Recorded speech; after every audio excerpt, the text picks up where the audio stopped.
Possiamo dire Friuli ombelico del mondo?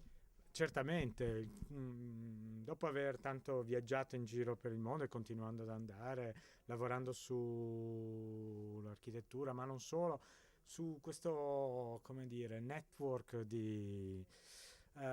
ricerche e di iniziative culturali in giro per il mondo, mi sembra giusto in questo momento sviluppare un po' le nostre regioni e in particolare il Friuli, che ad esempio anche nel contesto della candidatura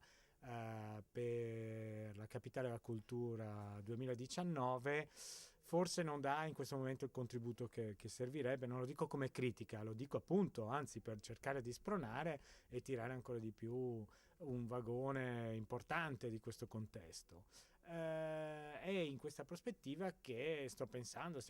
con una serie di amici appunto di questa parte d'Italia di far partire tutta una serie di iniziative che proprio a partire dal territorio cercano di produrre soprattutto lavoro, come sappiamo, ma poi reddito e così via. Come? Cercando di